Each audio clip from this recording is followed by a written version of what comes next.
लोकसभा चुनाव 2024 के नतीजे आने के बाद जहां एनडीए की सरकार सत्ता में वापस आ गई है और नरेंद्र मोदी एक बार फिर से देश के प्रधानमंत्री बन गए हैं, लेकिन बीजेपी नेताओं और विपक्षी नेताओं के बीच जुबानी जंग थमने का नाम नहीं ले रही है। इस बार बीजेपी सांसद मनोज तिवारी ने राहुल गांधी पर जमकर निशाना साधा। दरअसल राहुल गांधी रायबरेली और वायनाड 2 जगह से सांसदी का चुनाव जीते हैं और राहुल गांधी इस बार वायनाड की सीट छोड़ेंगे। इस पर बीजेपी सांसद मनोज तिवारी ने कहा कि क्या राहुल गांधी रायबरेली की सीट प्रियंका गांधी को दे देंगे? वो ऐसा नहीं करेंगे, क्योंकि प्रियंका गांधी फिर कांग्रेस की सबसे बड़ी लीडर होंगी और राहुल गांधी ऐसा कभी नहीं होने देंगे। सुनिए मनोज तिवारी ने और क्या कुछ कहा।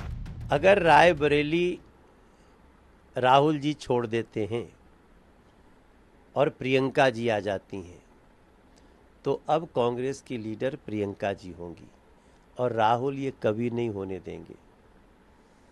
आप मेरी बात को 3-4 दिन बाद बात करिएगा। राहुल गांधी आगे क्या क्या कहेंगे, राहुल गांधी सरासर इस चुनाव में झूठ बांटे हैं। आज हर जगह से 8,500 रुपये का पर्चा लेकर के माताएं बहनें कांग्रेस के दफ्तर में हैं। राहुल जी ने रजिस्ट्रेशन कराए।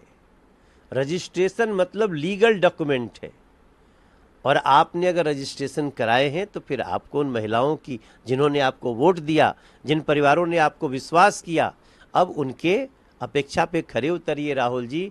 अब दाहिने बाएं बात करके नहीं चलेगा। जो आपने वादा किया, यही वादा इन लोगों ने छत्तीसगढ़ में किया था। छत्तीसगढ़ में तो इनकी सरकार बना दी गई थी, फिर भी 1,000 रुपया महीना महिलाओं को नहीं मिला। आप सोचिए, लोकतंत्र की हत्या कर रहे हैं।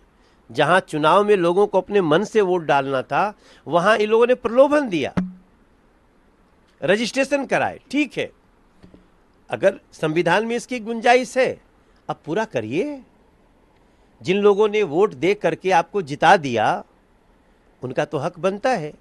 जितने सांसद जहां जहां इन लोगों के इंडिया अलायंस के जीते हैं, वहां इन लोगों को 8,500 रुपया महीना देना ही पड़ेगा। इसके लिए हम लोग भी कोशिश करेंगे। ये राहुल गांधी और इंडिया अलायंस, ये लोग संविधान को कैसे दिखाते हैं? ऐसे ऐसे दिखाते हैं। और नरेंद्र मोदी जी संविधान को कैसे देखते हैं? ऐसे माथा लगा। यही अंतर है इंडिया अलायंस में और एनडीए में। हम संविधान की पूजा करते हैं। अब तो मोदी जी बन गए हैं ना।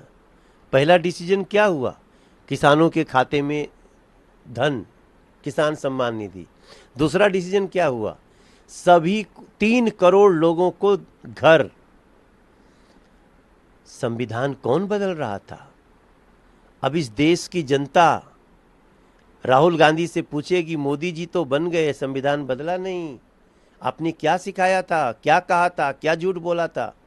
और राहुल गांधी और इंडिया अलायंस को जवाब देना होगा। देखिए, इसमें कोई दो राय नहीं है कि चाहे नवीन पटनायक जी हों या फिर इस देश का संविधान में विश्वास करने वाला कोई भी व्यक्ति हो, वो लोकतंत्र का सम्मान करता है, जनता के जनादेश का सम्मान करता है।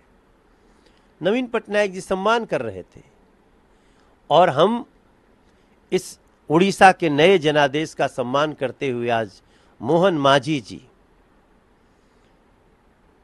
उड़ीसा के नए मुख्यमंत्री बने हैं, और अब उड़ीसा एक और उड़ान भरेगा, और हम उड़ीसा की आकांक्षाओं पे भारतीय जनता पार्टी सरकार खरी उतरेगी। ब्यूरो रिपोर्ट, इंडिया पब्लिक खबर। फिलहाल के लिए इस खबर में बस इतना ही। देश और दुनिया की ऐसी तमाम बड़ी खबरों के लिए हमारे YouTube चैनल को सब्सक्राइब करें और बने रहें इंडिया पब्लिक खबर के साथ।